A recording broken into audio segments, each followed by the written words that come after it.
நம்ம சேனல்ல புதுசா பாக்குறவங்களுக்கு நம்ம ஃபிட்னஸ் சம்பந்தமா போட்டுட்டு இருக்கேன். எப்படி வயிற்ற குறைக்கிறது, மூட்டு வலி வராம என்ன பண்றது, நம்ம இயற்கையான முறையில் எப்படி நம்ம உடம்ப ஃபிட்டா வச்சுக்கிறது, சுகர் பிரஷர் வராம இந்த மாதிரி தான் போட்டு வந்துட்டு இருக்கேன். ஜிம் ஒர்க் அவுட் தவிர, சரிங்களா? எதனால அப்படின்னா ஜிம் ஒர்க் அவுட் பண்றவங்க ரொம்ப கம்மி, 1000த்துல ஒருத்தர் ஒரு ஆளு தான் வருவாங்க. 10,000 பேர்ல 10 பேர் தான் ஜிம்முக்கு வருவாங்க. மிச்ச ஆளுக்கெல்லாம் நம்ம சொல்ல வேண்டிய விஷயம் போய் சேரணுன்றதுக்காக இந்த மாதிரி கண்டென்ட் எடுத்து போட்டுட்டு இருக்கேன். இப்போ முக்கியமான விஷயம் என்னன்னா, அண்ணா உங்க பேர் என்ன? என் பேர் அப்துல். அப்துல். நான் இப்ப கிரவுண்டுக்கு வீடியோ எடுக்கிறதுக்காக வந்தேன். வாரத்துக்கு ஒரு நாள் வருவேன், உங்களுக்கு தெரியும். வரும்போது அண்ணனை பார்த்தேன், ரொம்ப தாங்கி தான் நடந்து வந்துருந்தாப்ல. அப்ப என்னென்ன வேலை பாக்குறீங்க, என்ன உங்களுக்கு வேற எதுவும் கெட்ட பழக்கம் எல்லாம் எதுவும் இல்லை.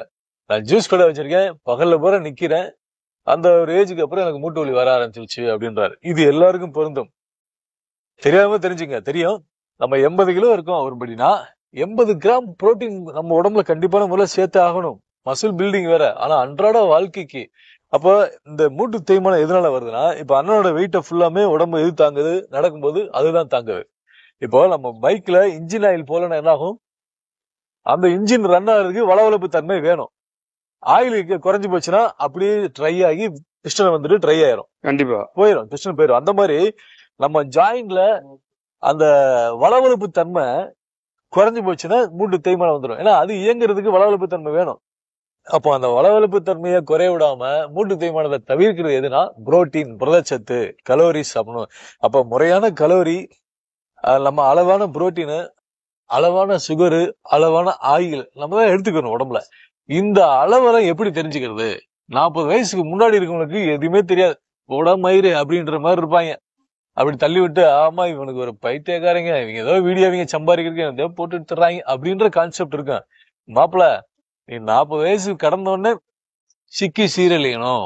நீ அப்ப என்னைய மாதிரி எவனா ஒரு நீ சொல்றீல கேனக்கூன்னு, அந்த மாதிரி கேனக்கூ சொன்னதெல்லாம் இன்னைக்கு நீ தள்ளி விட்டு போலாம். ஆனா அன்னைக்குதான் உரைக்கும், ஆஹா ஆஸ்பத்திரிக்கு பிடிச்சு நம்ம சேர்த்து வச்சு பூரா ஆஸ்பத்திரி செலவாகுது அப்படின்னு. அதனால தயவு செய்து ஒரு 40 வயசு இருக்கும்போது ஒரு டாக்டரை பார்த்து ஆரம்ப ஸ்டேஜ்ல, இப்ப அண்ணா நீங்க ஆரம்ப ஸ்டேஜ்ல ஹாஸ்பிட்டல் போனீங்களா? அப்படி பாத்தீங்களா? பாட்டேன். அப்பயே பாத்துருக்கீங்க. இப்ப இதை குணப்படுத்துறதுக்கு என்ன சொல்றாங்க, குணப்படுத்த முடியுமா? டெய்லி பயிற்சி பண்ண சொல்றாங்க. வாக்கிங் கம்பல்சரியா பயிற்சி பண்ண. சாப்பாடு என்ன சாப்பிட சொன்னாங்க? அதாவது காய்கறி சாப்பிட சொல்றாங்க. கண்டிப்பா தினசரி காய்கறி சாப்பிட சொல்றாங்க. அது பால் முட்டை சேர்த்துக்க சொல்றாங்க. பால் முட்டை. அப்ப அண்ணனுடைய பாடி வெயிட்டுக்கு தகுந்த பாடி வெயிட் அண்ணன் குறைக்கணும், இன்னும் குறைக்கணும்.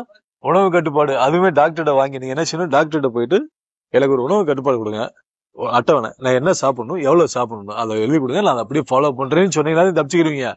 அதை வீட்டுல செஞ்சு தர மாட்டாங்க அப்படின்னா முடிஞ்சு போச்சு. நம்ம இனிமே பிறக்க போறது இல்ல. இந்த வீட்டுல வந்து அவங்களுக்கு ஏகப்பட்ட வேலை இருக்கு, நம்மளுக்கு தனியா செய்ய மாட்டாங்கன்னா வேற வழி இல்லை, நம்மளுக்கு நம்ம தான் செஞ்சுக்கணும்.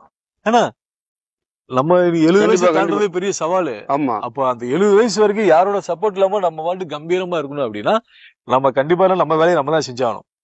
அவங்க நம்ம துணியை வேணா துவச்சுக்கிட்டோம், வீட்டு வேலையில பாக்கட்டும், நம்ம சாப்பிட்டு வேணா கழுவி வைக்கட்டும். ஆனா சாப்பாடு நம்மளுக்கு தேவையான நம்ம தான் செய்யணும். முட்டையை வைக்கிறது நம்ம தான் வச்சுக்கணும்.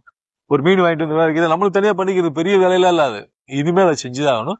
ஒரு நல்ல டாக்டரை பார்த்து ஒரு உணவு கட்டுப்பாடு வாங்க. என்னன்னா எத்தனை முட்டை சாப்பிடணும், ஒரு நேரத்துக்கு எத்தனை முட்டை சாப்பிடணும், மீன் எவ்வளவு சாப்பிடலாம், சாப்பாடு எவ்வளவு அளவு, இதை கேட்டீங்கன்னா நீங்க தப்பிச்சுக்கிருவீங்க. இல்லைன்னா இன்னும் சிரமப்படுவீங்க, உட்கார முடியாது, எந்திரிக்க முடியாது, ரொம்ப சிரமப்படுவீங்க. இந்த பதிவு எதுக்கு அண்ணனை வச்சு பண்றேன்னா, இன்னைக்கு சூழ்நிலையில நான் ஏற்கனவே வீடியோ போட்டிருக்கேன், நீங்க சூப்பரா எக்ஸசைஸ் பண்ணிருப்பீங்க, நல்ல காய்கறி முட்டை எல்லாம் சாப்பிட்டு இருப்பீங்க, ஆனா தண்ணியில மாட்டிக்கிறோம். தண்ணி சத்தப்புறம் எடுத்து போறேன், என்னென்னமோ தண்ணி வந்துருச்சு. இப்ப அப்ப நான் வந்து போர் தண்ணி குடிக்கிறேன்றான், சில பேர் வந்து நான் ஆத்து தண்ணி, எங்க ஊர்ல வந்துட்டு நல்ல தண்ணி ஆத்து தண்ணி வருதுன்றான், சில பேர் நாங்க ஆர்வ ஓட்டர் வச்சிருக்கேன்றான், சில பேர் நாங்க மினரல் வாட்டர் தான் சாப்பிடுறான். இன்னைக்கு நம்மளுக்கு போற வினையே தண்ணியில தான். தண்ணி இருக்கு, அதே மாதிரி எதுலயே மாட்டிக்கிறோம், சாப்பாடுல எதுலயே மாட்டிக்கிறோம்.